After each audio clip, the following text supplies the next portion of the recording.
Buncombe County officials say they have completed their most comprehensive school safety inspections. This comes after a News 13 investigation exposed safety and fire code violations throughout the district, like contractors doing work without the required permits. As News 13's Mike Mason reports in tonight's reality check, for the past 6 months, officials have inspected each school from top to bottom.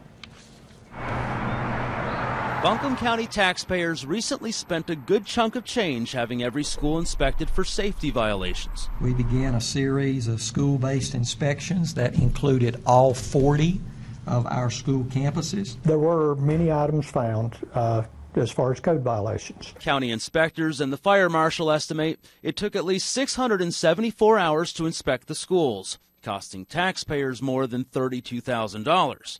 And that number doesn't include how much the school district spent to address these issues. If it makes anyone feel more comfortable about the school system, it was worth it. Officials noted hundreds of code violations. Every school in the district failed the first round of inspections, and some even failed 4 or 5 times before passing. This process was a lot more thorough than any other jurisdiction has been doing. Assistant Fire Marshal Terry Gentry inspects schools twice a year, but he's not required to look above ceiling tiles.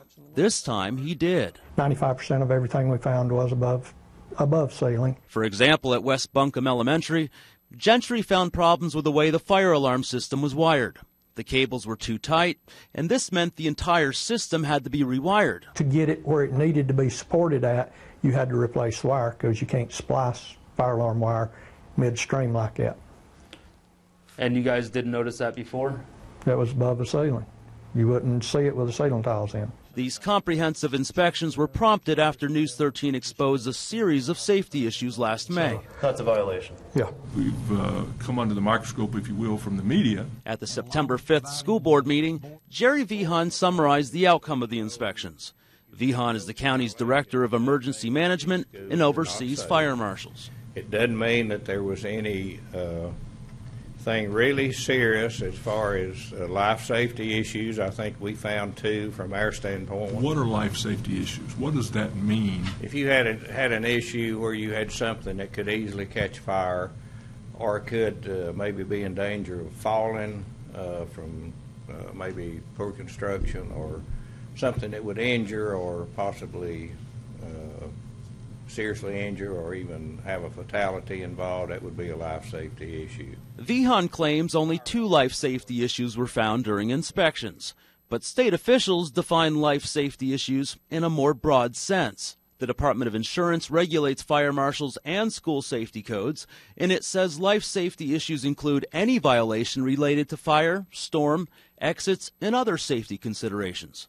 Even though most of the district's recent violations appear minor, the state considers many to be life safety issues, such as an electrical panel at Pisgah Elementary that was incorrectly installed, or panels loaded with improper breakers at several schools, and at Enka High, a junction box was found with regular and low voltage wires mixed together, and it was overloaded. Is that a fire hazard? That's an electrical code issue.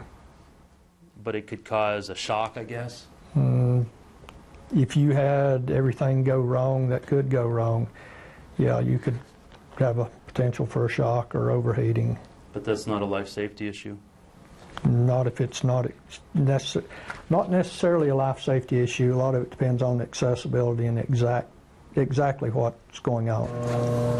Whether it's a life safety issue or not, most agree it's better to simply fix the problem than to risk a student's safety. I felt that our schools were safe before the inspections, and it confirmed to us that they are safe. School officials tell us they didn't keep track of the money or hours they spent addressing these violations.